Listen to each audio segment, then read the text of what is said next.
नमस्कार.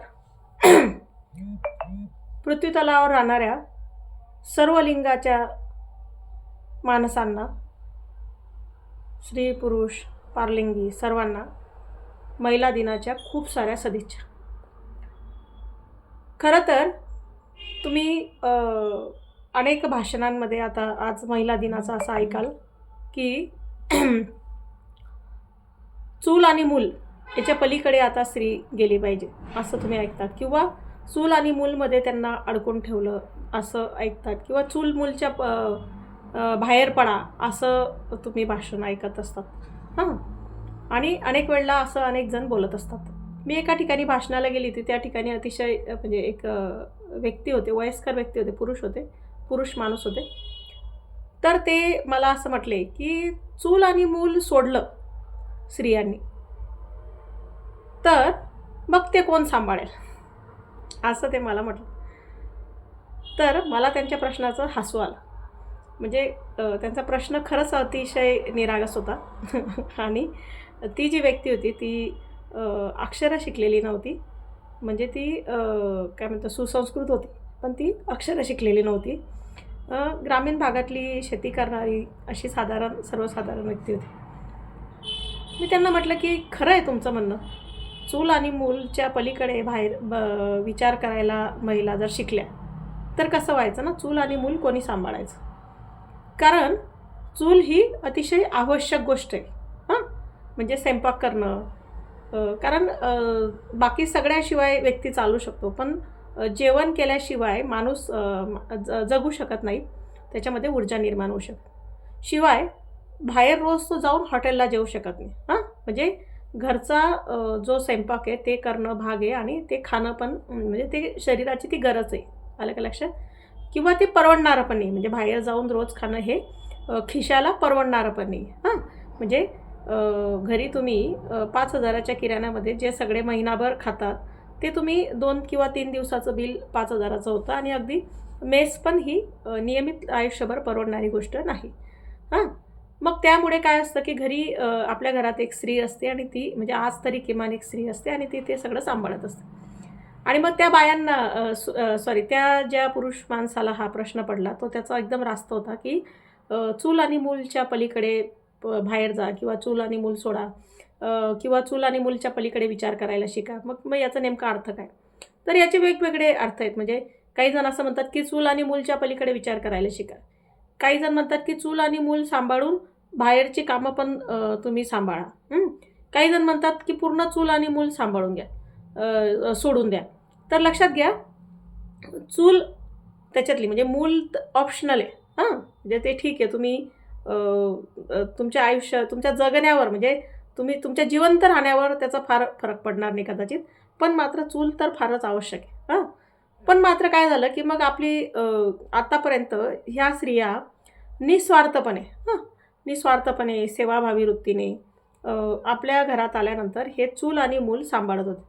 पण आपण त्यांच्या ह्या सेवाभावी वृत्तीचा सतत अपमान करत गेलो, किंवा ती प्रतिष्ठा आपण त्यांच्या श्रमप्रतिष्ठेकडे आपण सन्मानाने पाहिलं नाही. त्यांच्याकडे म्हणजे त्यांचं ते काम किती महत्त्वाचं आहे हे समजून घेतलं नाही, त्याला महत्त्व दिलं नाही. आणि त्यामुळे काय झालं की तिला असं वाटायला लागलं, किंवा त्याच्यातनं तिला काही अर्थ अडचण मिळत नव्हतं. ते सेवाभावी वृत्तीचं काम होतं. म्हणजे एकतर त्याच्यात थँक्स नाही, सन्मान नाही, तुम्ही त्याची दखल घेत नाही, तुम्ही त्या कामाकडे प्रतिष्ठा म्हणून बघत नाही. आणि मग तिला पण असं वाटायला लागलं की आपण आता म्हणजे ती बाहेर पडली.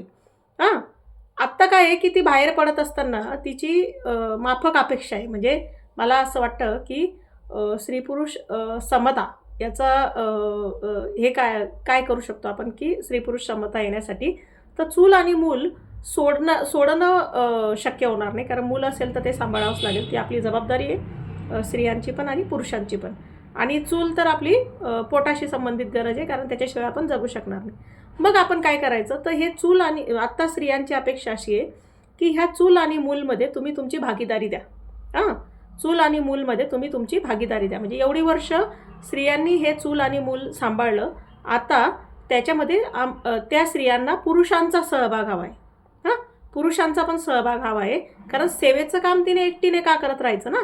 तर कारण तिला पण अर्थार्जनासाठी बाहेर पडायचं आहे, तर तिची अशी अपेक्षा आहे, तर चूल आणि मूलमध्ये आता तुम्ही तुमचा सहभाग द्या, तुमची पण भागीदारी त्याच्यामध्ये वाढवा आणि तुम्ही पण ह्या सेवा ह्या मूल्याचा आनंद घ्या.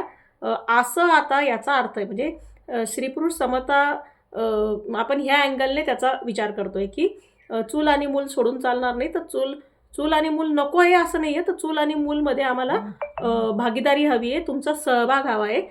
हे सेवेचं काम, हे पुण्याचं काम आता तुम्ही पण थोडं करा आणि तुमचा सहभाग त्याच्यामध्ये वाढवा आणि त्याच्यातला आनंद पण घ्या. म्हणजे खरं तर त्याच्यात आनंद पण आहे. म्हणजे तर हे आपण आता समजून घेतलं पाहिजे. तर मी त्यांना असं हे समजून सांगितलं, की खरं आहे अगदी तुमचं म्हणणं, पण मात्र तुम्ही ज्या वेळेला बाहेर अर्थार्जन करतात, त्यावेळेला ती घरी हे सगळे सेवेची कामं करत असते, पण त्या सेवेच्या कामाला सतत डावललं गेलं, त्याचं अवमूल्यन केलं गेलं आणि मग त्याच्यामुळे पुढच्या पिढीच्या येणाऱ्या स्त्रियांनी ते बघितलं आणि मग त्यांना असं वाटायला लागलं, की ठीक आहे, पैसे कमवणं म्हणजे पैसे अर्थार्जनाचं काम बाहेर जाऊन करणं हे सोपं आहे. घरातलं काम जास्तीचं आहे, पण त्याला किंमत नाही आहे. तर मग त्यामुळे त्या बाहेर पडायला लागल्या. तर आता हे लक्षात घ्या, की बाहेर पडणाऱ्या स्त्रियांना या चूल आणि मूलमध्ये तुमची भागीदारी हवी, तुमचा सहभाग हवा आहे. आपण महिला दिनाच्या दिवशी हा निर्धार करूया, की चूल आणि मूल सांभाळण्याच्या ह्या जे स्त्रियांचं काम म्हणून आपण समजतो, खरं तर ते स्त्रियांचं नाही, तर ते पूर्ण आपलं सगळ्यांचं काम आहे. फक्त ते स्त्री आतापर्यंत स्वतःहून सांभाळत आली किंवा त्या पद्धतीने तिने ते बघितलं किंवा तिला तो संस्कार झाला आणि मूल तर ठीक आहे, तिच्याकडे हे बघा, तिच्याकडे गर्भाशय आहे, ती मूल सांभाळणार आहे. पण मात्र 2 वर्षाचं बाळ झालं म्हणजे तिच्या अंगावरचं दूध सुटलं, तर त्याच्यानंतर तर किमान आपण त्या मुलाची जबाबदारी, त्याच्या एकूणच सगळ्या याची जबाबदारी आपण घेतली पाहिजे. हे आपण समजून घेऊया. आज महिला दिनाच्या निमित्ताने सर्वांना तुम्हाला खूप साऱ्या सदिच्छा. मी सर्व माझ्या पुरुष बांधवांना विनंती करेल, की तुम्ही ह्या चूल आणि मूल सांभाळण्याचं जे चूल आणि मूल सांभाळण्याची जे सेवाभावी काम आहे स्त्रियांचं, ह्या सेवाभावी कामामध्ये तुमचा सहभाग वाढवा आणि ह्या सेवाभावी कामाचा आनंद तुम्ही पण घ्या आणि तुमचा पुरुषाचा माणूस होण्याकडे प्रवास तुम्ही सुरू करा, असं विनंती करेल. जे पुरुष आधीच ते करतायत त्यांचं मी आभार मानेल, कौतुक करेल आणि त्यांनी इतर पुरुषांना पण ते करायला सांगावं, त्यासाठी त्यांना प्रेरणा द्यावी.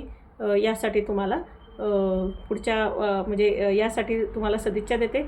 महिला दिनाच्या सर्वच स्त्री पुरुषांना, संवेदनशील लोकांना माझ्याकडून मनापासून सदिच्छा. धन्यवाद.